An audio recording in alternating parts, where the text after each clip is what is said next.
Welcome to the Emotional Balance Sheet Podcast, your guide to help you manage life, money, and multiples.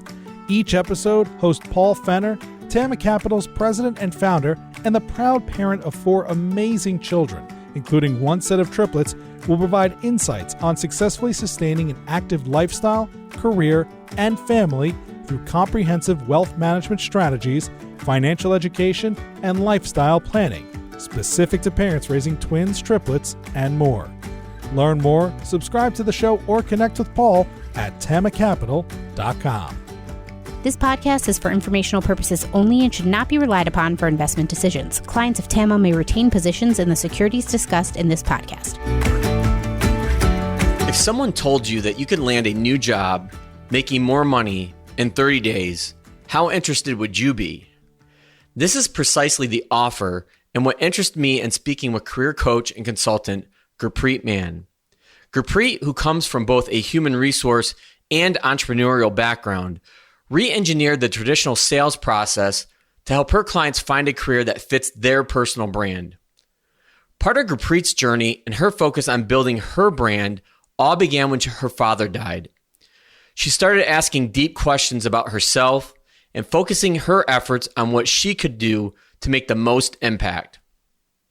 Gurpreet began by asking why and letting her authentic personality come out. A critical element in deciding to take the first step with any significant life transition is understanding the timing of when to make that decision and the risk involved.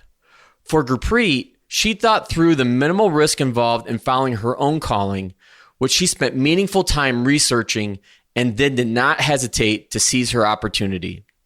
Please enjoy this emotional and raw conversation with Gurpreet Mann. So Gurpreet, welcome to the Emotional Balance Sheet Podcast. I know we'll save our off story, our off comment stories off video because it's been a traumatizing last couple of weeks for you, and I appreciate you making the time to have this conversation today, which I think my audience is going to really love, because as we get into your background, we talk about life transitions. That's been a really focal point, if you will, of this first year of having the podcast. So I think your conversation and your story is really going to resonate with a lot of people. So thank you. Oh, thank you for having me, Paul. So I think the best place is to start with you kind of talking about your background, and especially this transition that you had in your career from going from a corporate HR career into being a business owner. So I'll let you start from there and take it away. Yes, big transition, but I always knew since I was 16 that I wanted to be an entrepreneur. Well, business at the time, I didn't know it was called entrepreneur. My father was a big entrepreneur, and long story short, I just knew when I was 16 that I want to be in business. I remember my chemistry teacher. I was really good in chemistry, and I remember her trying to get me to go into chemistry. I used to tutor my fellow students in my class. That's how good I was. And then she said, you're so good. You should pursue this as your major in university. And I was like, nope, I'm going in business. Like, no hesitation. Long story short, went into, even HR was in my first pick. I have a degree in IT, information technology management. And HR was my plan B while I was in university. Long story short, went into it for my uncle owned businesses, needed help, got into it. And being in fast food restaurants, recruitment is the key, and retention is like this high turnover. Yeah, ton of turnover. Tons, right? Tons of turnover in fast food restaurants, because you're paying minimum wage, and then trying to recruit people to come work for you. You're like constantly recruiting. So when I was working with them, that's when I got the dose of HR, recruitment, and then being in food, you have to do health regulation, food regulation, safety, and all that stuff. So it's very challenging, very exciting. And then to motivate individuals to retain the staff, like who wants to keep hiring. So that's how I got into HR. It was challenging. It was fun, never a dull moment. And I was like, this is going to be my career. So went into the corporate world. And because I came from a non-traditional HR background, I think that always has been my biggest strength in developing organizations that are more efficient in processes, and questioning, why are we doing things this way? Why does it have to be this way? And I think that was my biggest strong point in HR, was that I came from a degree program that taught us to be analytical and always questioning, why are we doing it this way? Is there a better way to do it? And then streamlining the processes so that business can run smoothly and make more money in terms of profits by streamlining and leveraging technology. And up until 2013, I've worked in HR. And working with people, I've come to realize one thing really early in my career was, we spend a lot of time at work, 8 hours easily. And if you're lucky, it's just 8 hours. If you're not, then you're working more than 8 hours. And that was me. Even in my early career, I was working more than 8 hours. And that's when I had that haha moment. Imagine going from university, chill life, maybe working part-time, to then all of a sudden you're working 5 days, 8 hours if you're lucky. In my case, I was working more than 8 hours, and quickly I realized, wow, I'm seeing these guys more than I'm seeing my family. So why aren't we building, why am I not building a culture at work where we are family? We should all be safe to say what we want to say, without the hesitation of, the whole fear, if I open my mouth, I'm going to get fired. We are spending so much time together for 5 days and 40 hours a week. So that's where the drive and passion for HR started to come from. And then in 2013, I took a break from HR. I finished my last contract and I started helping. My dad was venturing out into a couple of different franchises. And I was like, you know what? Take a break from HR. I was at a point in my career where I wanted a break, and got into helping my father with a couple of different business adventures that he was pursuing at the time. And when I got involved, that's where I was like, wait, I've always wanted to be an entrepreneur. My first boss told that even today, but at that moment, he said it even when I worked with them in my first HR role. I remember him saying, you are an entrepreneur. You need to get out of here and go be an entrepreneur. You're wasting your time. Like, no, I'm not wasting my time. I want to work because I want to learn the ins and out of an organization before I do dive into entrepreneurial journey. So he knew the minute he met me, being his assistant, that I was meant to be an entrepreneur. He knew that. And he pushed me a lot to go and do it. So I give him full credit as well, because I still talk to him till this day. To say that he's happy that I finally did it, it would be an understatement, because he's more than happy. He's thrilled that I did dive into 2013. And when I did dive into it, with my father venturing out to different businesses, that's when I was like, yeah, it's now or never. Like, I wanted to do it. Now is the time. So I did it. And to that transition, was it easy? No, no, because I'm HR. I don't know anything about sales and marketing, but the learning part, I would say, has been the most rewarding. As challenging being an entrepreneur and getting a business off the ground, it's also exciting for me. I'm only sharing my experience. For me, it was exciting. It was something new. It was thrilling. I didn't feel that fire for a long time. I didn't feel the fire even in HR the way I do as an entrepreneur. That fire, that passion, and that constant drive to learn, adapt, and learn new things and try out new things, take the risk. And the biggest thing is you're responsible for yourself.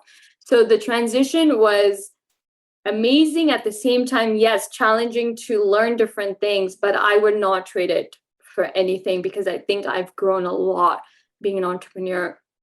And I don't think I would have ever grown to the full capacity that I have now if I just stayed in the corporate HR, to be honest. I think that last bit it really resonates for me. And I feel that it resonates for me in a lot of different ways, especially with the people that I work with at my firm and just friends and family that I interact with. I know a lot of people would love to, quit their corporate job and do something that they really have a more interest in. I don't like the word passion because I think you could have a passion for something but that doesn't mean that you should make that your career calling, if you will. Yeah. It's got to be something that somebody's willing to pay you to do. It's a conversation I had with Dan Pink a few episodes ago. But what I find interesting is the question I want to ask you is, what was that? Was there a turning point moment, that aha moment that said, okay, I'm going to do this now?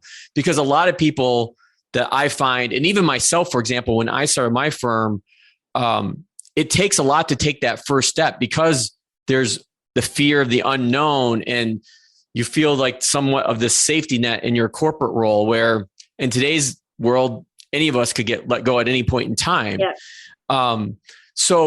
But people are afraid to really take that first step. So what was it for you, Gurpreet, that helped you take that first step?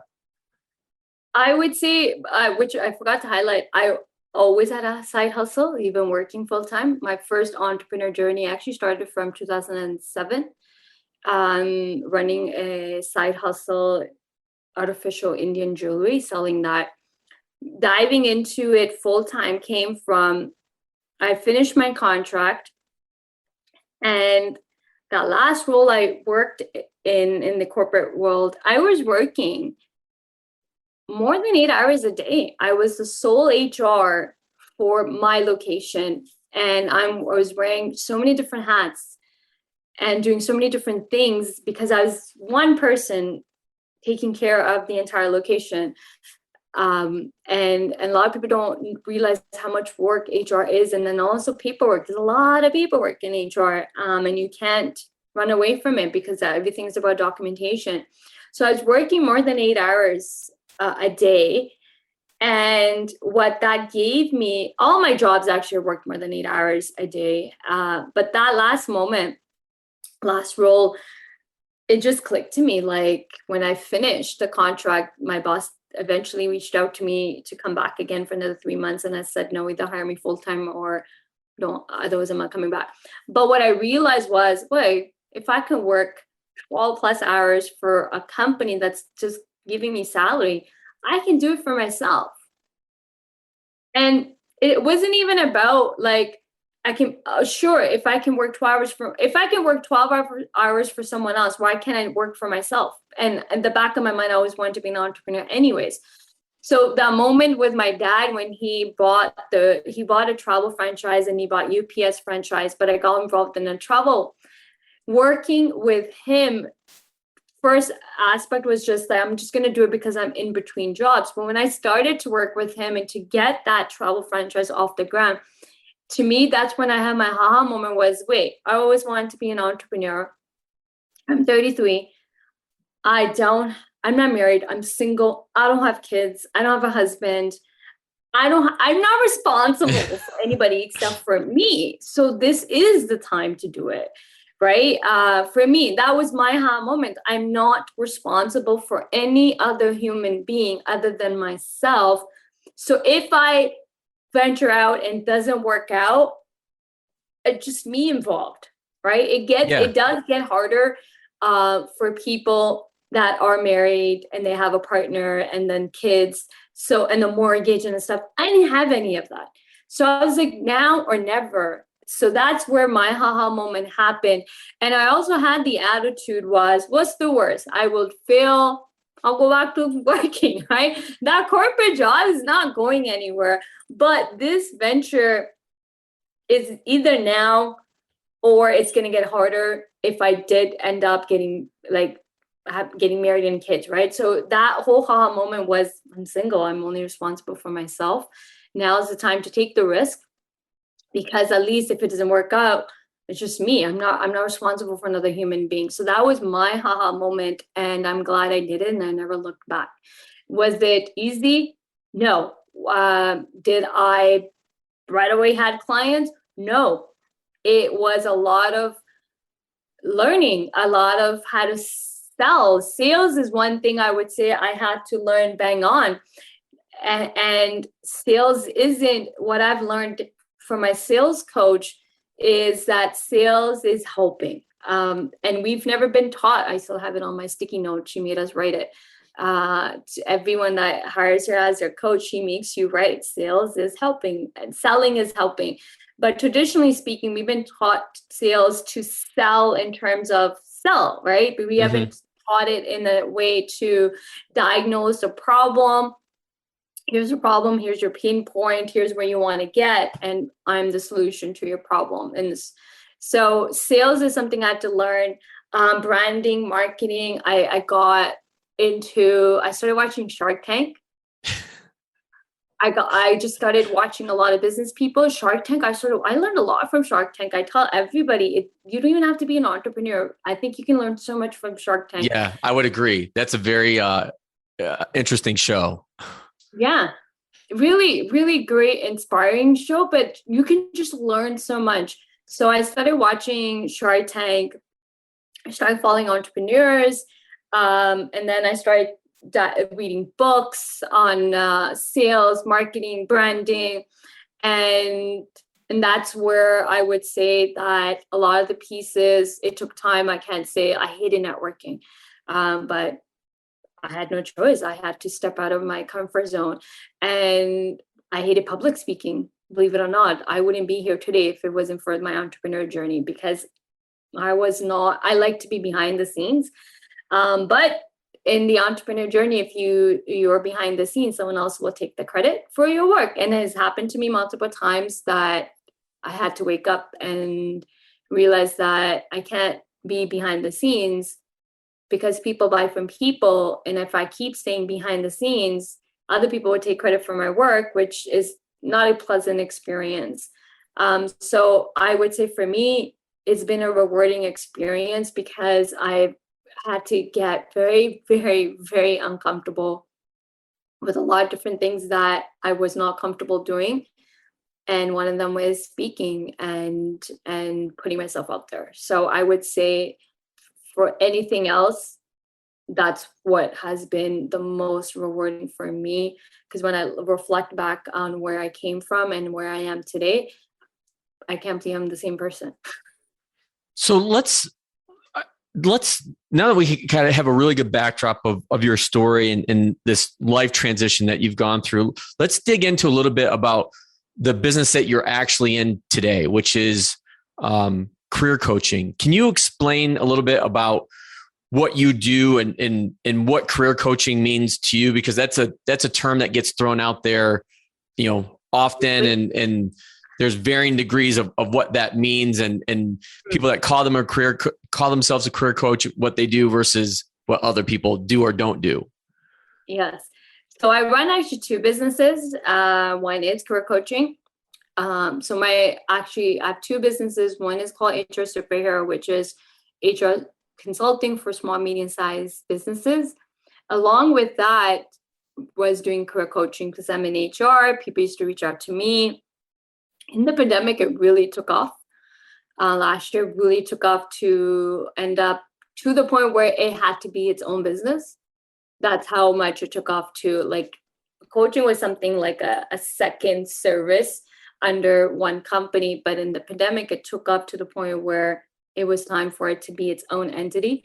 So that's where GKM Coaching became to be this year. In the beginning of this year, we launched it as two separate businesses. And career coaching, traditionally speaking, a lot of people don't really know what career coaching is. Some people do. Majority, I would say, don't know. Career coaching it can be many different things to different people. But for me, it's been more of showing people what their true talents are and how to then go sell yourself to companies to align with your self-worth. You don't want to go and work for any company. You also want to be in the right role that is aligned with your purpose, whatever that purpose that you want to accomplish, what's your passion, and then knowing your worth, because companies are making profits. And this is the HR talking. And that's the difference between me and many career coaches, is that I work in HR. I've been working in it for 15 plus years, still work in it, to tell you that companies are profiting from your brain. And your biggest selling feature is your brain. It isn't your experience. It's not your credentials. It's not your past success. It's your brain, what your brain is capable of doing. And that's where the missing piece is for me too, being in the corporate world, not knowing how to sell. And when I actually learned selling the right way, it's when I had the aha moment where, oh my God, if I did this as a career professional, who knows where I could have been. Not that I'm not saying that my career wasn't successful. I think I could have been a lot more further along the way, probably faster. I still would say fast. I did grow my career a little bit faster than any traditional people, because within 3 years I'm in a manager role. But if I really apply what I learned as an entrepreneur, branding, marketing myself and selling, I think I would have skyrocketed to a whole different level in my career. And that element is what I bring into the coaching, is delete everything you've been taught about career in terms of job searching or your career or how to grow your career. Because what we've never been taught, I know I haven't been taught in all my years of career professional, even in university, we've never been taught to think of ourselves as an asset to a company, because we are an asset to an organization. Companies need talent in order to grow. There's no business out there that is successful without talent. They need talent. Businesses need talent to make money. Businesses need talent to make profits.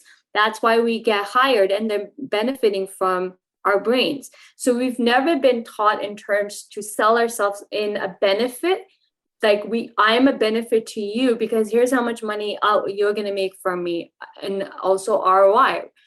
And biggest thing we've never been taught, and now we're starting to see a little bit, is branding. Why aren't we branding ourselves? There's a market for everybody. So what I teach people is I don't work with average. If you want to be average, no problem. I'm not the coach for you. But if you don't want to be average and you want to be top-notch in your field, and you want to attract the top-notch companies that are willing to pay your price, guess what? Then you hire me, because I will show you how to do that. And there are companies, the biggest misconception and biggest myth out there is that companies determine your worth, and you should never give out salary information or never discuss salary. That's the wrong piece of advice that we've been grilled in our brains for years after years. No. You should know your worth. You should tell the company straight up what you're looking for in terms of salary, because it shows confidence. It shows that you know your worth and you're not going to take a penny less. Why should you take a penny less? Because guess what? The reality is we're going to be working more than 8 hours a day. That's right. One of the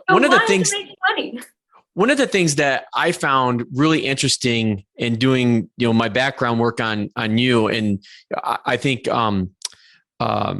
Mimi Bishop and Jackie Gerdau was our special link. Yeah, from, I think I had them on episode 37 or 38. I'll link to in the show notes. But when I started looking at your background, one of the things that really stood out to me was this whole idea of yours around personal brand. Now, full disclosure, I've had a terrific career mentor. Her name is Camille Jane. And until I saw you, Camille was the only person that I've seen in my career that said, asked, what is your personal brand? And really help develop, who you are as a person, and what your brand is.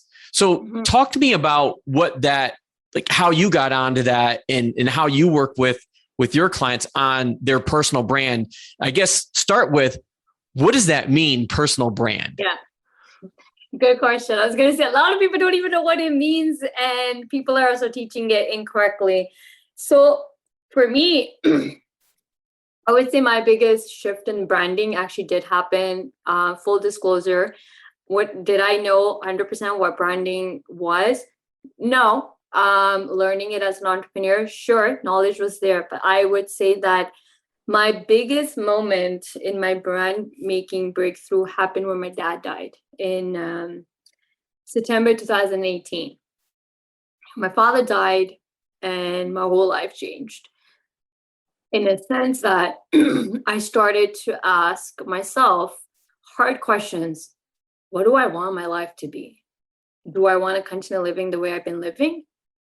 Or when I die, who's going to get up there and say anything about me? And in the social media platform world that we all live in, what are people going to say about me when I die? And that's where I would say that's where my journey with brand building really started. I was building my brand short, but it didn't really start authentically. It didn't start until that moment. So my dad's funeral, I had all these people I've never met share stories about my dad that I even know existed.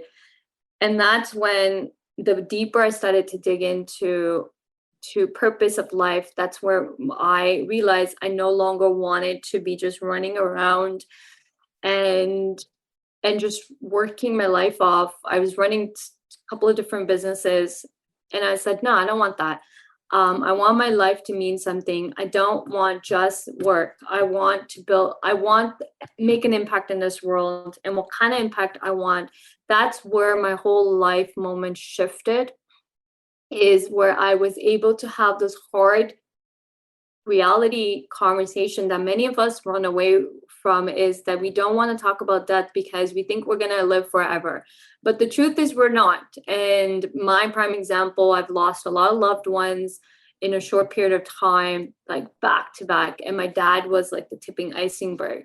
Before my dad died, I lost a couple of cousins, uncles, like a lot of death. But I would say the biggest shift didn't happen until my dad died. And that really got me thinking on a deeper level, was that I want to leave this world by making an impact. I don't want to just work and make money. I want to make an impact. And also, I also didn't want to just talk on, I just didn't want to be fake in my content. I was writing content on LinkedIn, being an entrepreneur, building my brand. But I quickly realized that I want people to see everything about me, my work experiences. Being in HR, I've seen it all. I've seen the good stuff. I've seen the bad stuff. I've seen great managers also act like toxic people, made people cry. Why aren't I sharing those stories? Why I am not talking on that? Because being an entrepreneur, we are so caught up, and it will happen to everybody when we start putting ourselves out there. We kind of want to show one side, and we all want to talk about the good, but we never get in the heart of the real stuff. And that's where my moment happened. I was like, no, I'm going to talk on everything. Because the reality is, I've seen everything. I've seen sexual harassment. I've seen bullying. I've seen people get into physical fight. I've seen CEOs of great companies come down and make employees cry. I've seen all the good stuff too. So that's where my moment happened. And I think personal branding definition is for me, it's more than just what people say about you. It's more about what you want. What do you want? What do you want your life to be? And what do you want to project? Do you just want to show one aspect of you, or do you want to be real? So for me, personal branding is all about being real, being you, being your authentic self, and owning it, and not being afraid to show it and project it, because there is so much power in that alone. When you own and claim who you are, and you own every experience you've been through, good or bad, and you're not afraid to have the difficult conversation that we need to have, even in the workplaces, you're willing to put that out there, even on a platform like LinkedIn, that is branding. That's branding.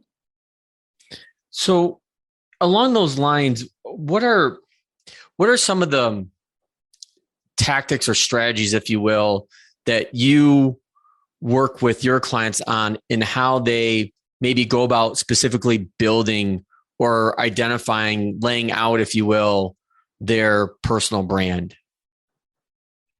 The strategies I've been implementing and what I teach others is simple. Just keep it simple.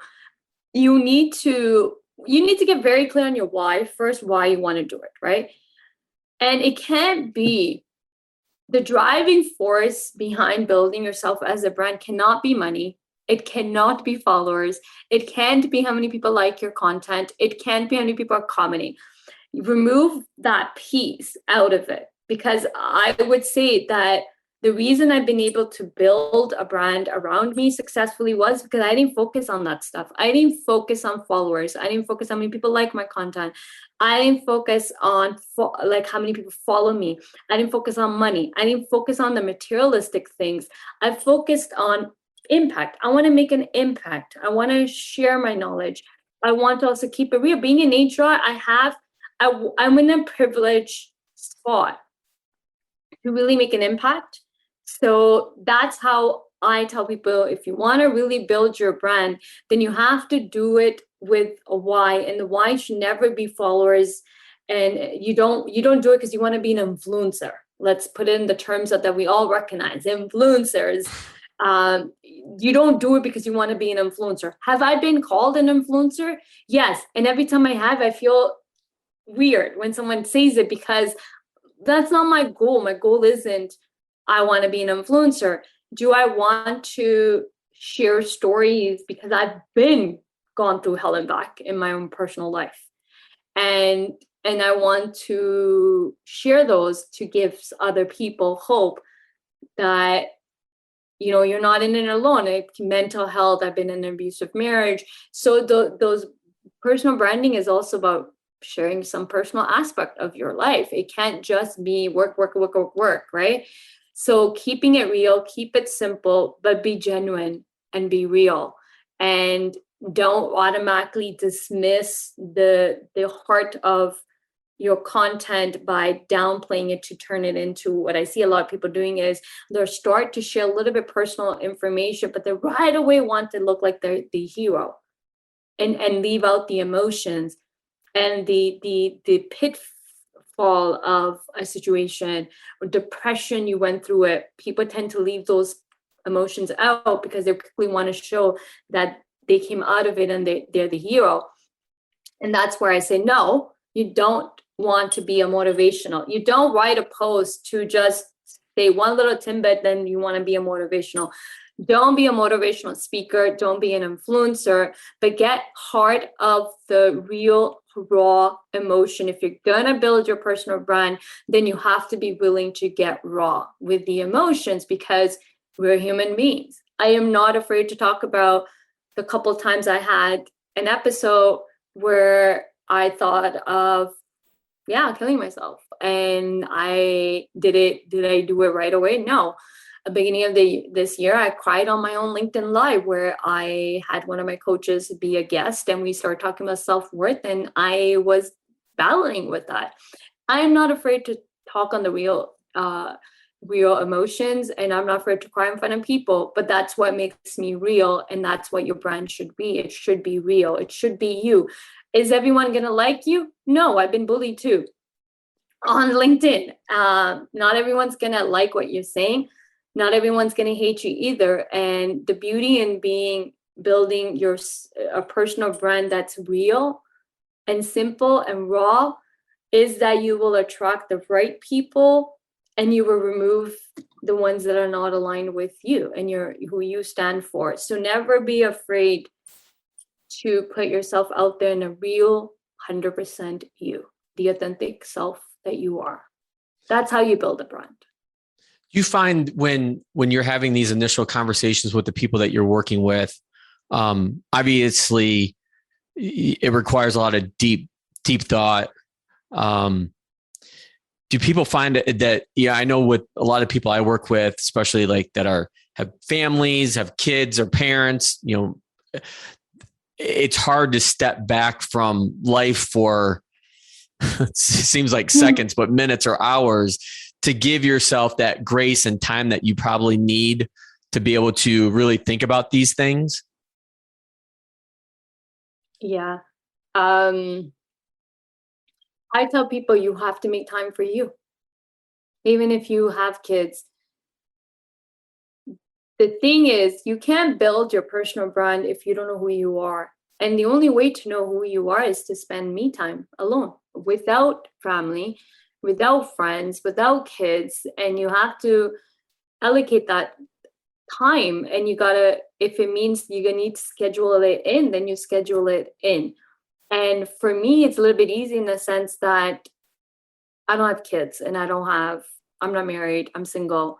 But that's where I can say that I forced myself after having gone through a horrifying traumatic marriage experience that led me to want to spend me time alone and love myself first and enjoy my own company. I've spent a lot alone time to talk on this and say the real essence of building yourself as a brand does require to fully get to know who you are. And you have to be able to ask these real questions. And if it means that you wake up an hour early before everybody else does, then you do that. I love waking up early when no one's up and just sit in that silence. And in the summertime, I love it when you can see the sun come up, sunrise, and compared to wintertime, because sun doesn't rise until 7:30, 7:40 right now in the fall. And just having that cup of coffee just by myself. I had to move in with my mom and my brother after my dad died, but I've learned to tweak my schedule where I do get that alone time where no one's up and it's just me.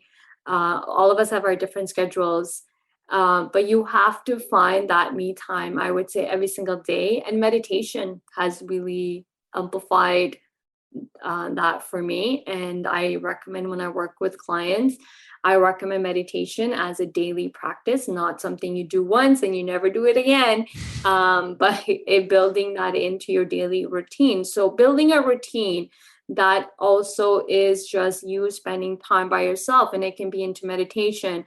You'll be surprised how alone time you can actually find ways to spend. It can just be even when you're in the shower by yourself, driving by yourself. Like, you don't have to legitimately carve out. There's no way you can carve out a me time if you've never done it. So baby steps, take that 5-minute break by yourself, 10-minute break. When you're taking a shower, ask yourself, that's still me time, right? Sure, you're taking a shower, but it's still your me time. You're still by yourself. Any moment that you find by yourself, you should give yourself the permission to look inside you. I think a lot of times we are so scared to be with our thoughts that we constantly keep ourselves busy so that we don't have to be with our thoughts. So I would say, if you really want to build your brand, then you're going to have to be willing to spend time with your thoughts.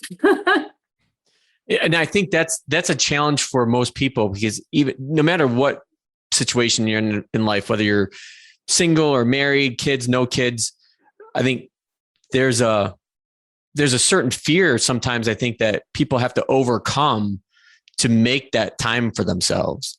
That's the one thing I really noticed in following your work, is how authentic you are. And one of the last topics I wanted to talk about was one of the things that you talk about on LinkedIn and on your website is the quick results that you want people to achieve, like finding their ideal role in 30 days. Where does that come from, and how can people get to that level in that short a period of time? So that whole 30-day concept, being land your dream job in 30 days or land a job, actually started with land a job in 30 days. It started in 2019 when I really started to dive into this whole career coaching, and I started doing workshops. And I started paying attention on LinkedIn and how many people were out of a job or searching for a job. 6 months had gone by, 4 months, 6 months, 8 months, and so on. And I started doing research on it. And on average, it was taking people 6 months to land a job. And why? Because people were just using basic strategy, which was, let me apply to jobs online.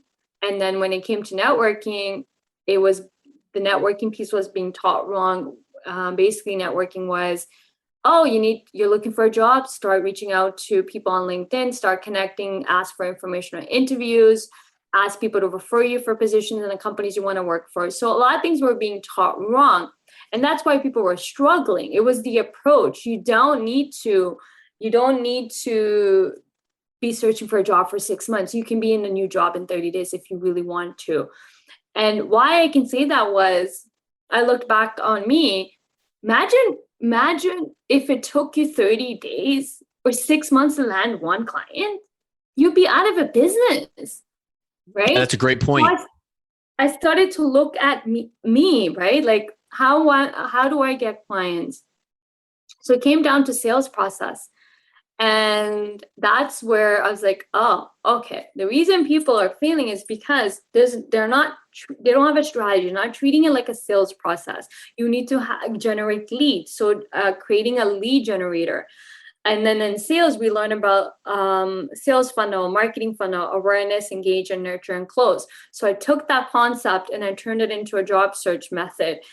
You need to create a funnel if you want to land a job in 30 days, which, by the way, is so doable. That's where the whole process, that whole journey of mine with launching my program, land a job in 30 days, came from. And I started getting people into jobs in 30 days, legitimately. And was it easy? No. You got to make a commitment. If you're willing to do exactly what I tell you to do, you will be. And that's when I launched it. I was scared like no tomorrow.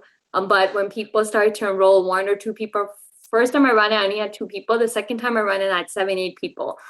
And the more, but I kept the pricing low. The more people started enrolling, the more I started working with people and starting getting people into jobs in 30 days, the more confident I got into my process and fine tuning it. And that's where it started from. That, yeah, you can. And I've proven it that you can land a job in 30 days. The biggest thing is you're landing a job in what you want. It's your passion. And you're also getting paid your worth. I've successfully now helped people even go from making $38K salary to $76,000 a year. I've taken an individual from $52K to landing $128K salary within 35 days. So the journey's been great. It's been a great experience. But the undercover thing is, and that's where it comes down to career coaching, is you don't have to struggle in your career. And the whole notion, the thing I don't like on LinkedIn is, and I still see those posts, have patience. It will be your time. You just have to keep working hard in your job search and just have patience. Don't give up. Like, those words are nice. They sound great. But in practical theory, bullshit.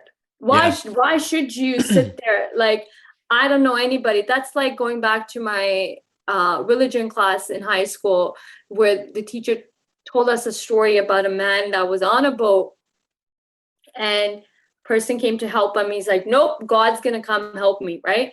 And then second person came, and third person, he kept saying, no. He physically wanted God to come and help him, without which he failed to see was God sent him help. And then he drowned and died, right? So that's what I look at the story when I see these posts. It's like, no, sure. That's like you can wish and pray, but if you don't take action, I love what Tony Robertson said in one of his talks was, the reason people fail, 99% of people fail, is because they don't execution.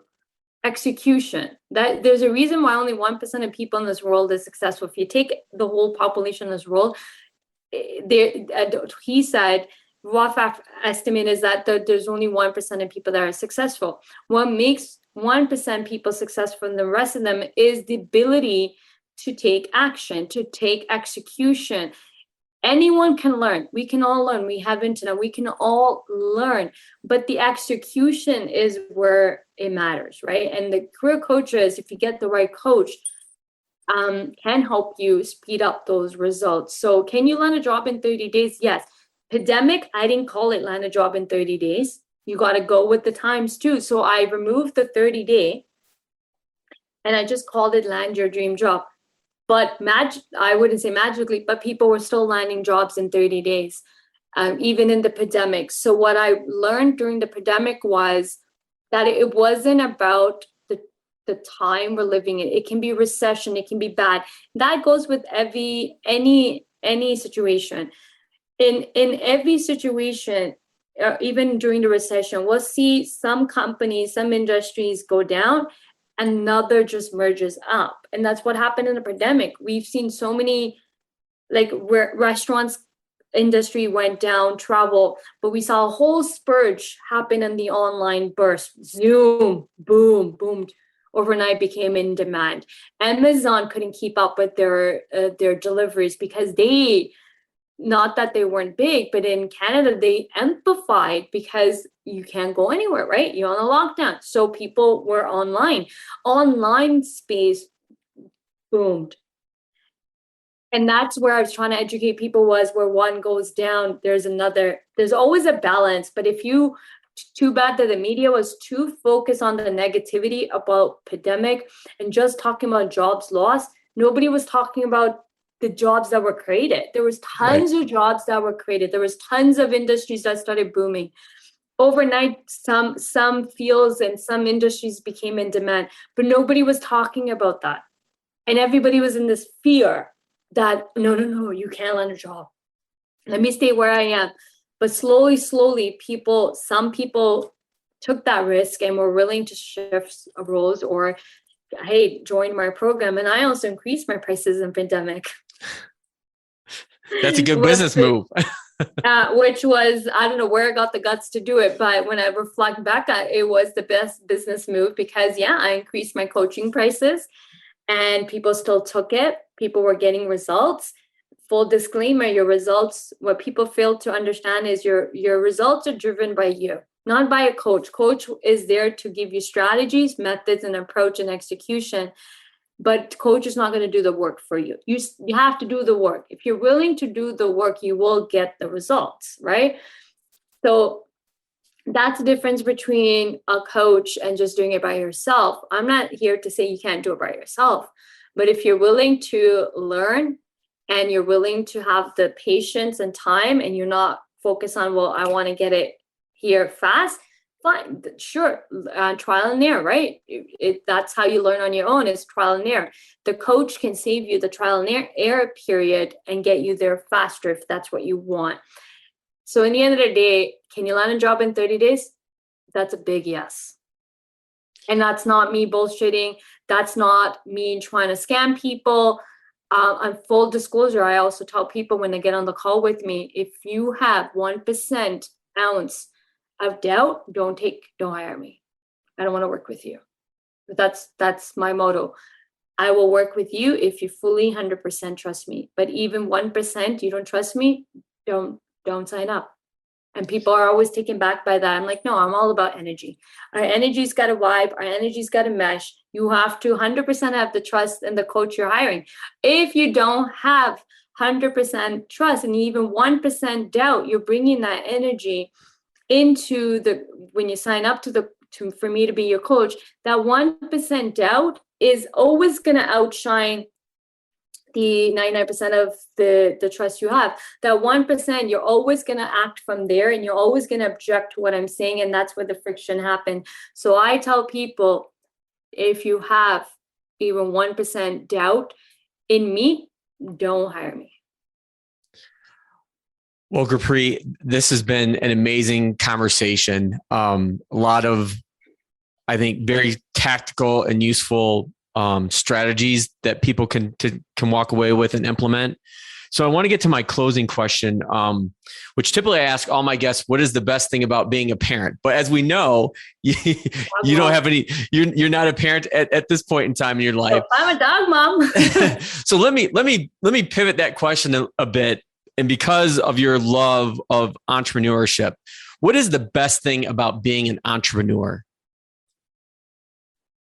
For me, it's just learning how to run a business, how to get it off the ground. That's what's been rewarding for me, is building something on my own. I could have taken any of my dad's businesses if I wanted to, but I didn't. I wanted something on my own. I wanted to do it on my own merit. I didn't take a penny from my dad. I didn't take any of his businesses. Nope. I wanted something of my own. And for me, that's been the most rewarding for entrepreneur for me, is to be able to build something from scratch that is just me. It's my stamp on it. I didn't inherit anything. I didn't go buy a franchise. I built my entire business from scratch, and that's been the most rewarding. And for me, it's my first love. I will fully claim that being an entrepreneur, I love it. I can be consumed by 24/7. I love helping other entrepreneurs get their business off the ground. And it's why I launched a new program in my coaching business, is helping entrepreneurs conquer LinkedIn. I just love business, and I love helping other business owners create multiple revenue stream, just like I did for my business. So that alone for me is rewarding, just to learn and figure things out. Well, that is a very fitting way to wrap up our conversation. And for those of you that may be interested in working with Gurpreet, we'll make sure that we'll put links to your LinkedIn page and bio in our show notes and your website as well. But Gurpreet, I can't thank you enough for being on the Emotional Balance Sheet podcast, and definitely looking forward to more conversations to come. Thank you, Paul, for having me. Thank you for listening to this episode of the Emotional Balance Sheet podcast. Please visit tamacapital.com to subscribe to this podcast, or to connect with certified financial planner and registered investment advisor Paul Fenner of Tama Capital. And please join us again next time on the Emotional Balance Sheet podcast.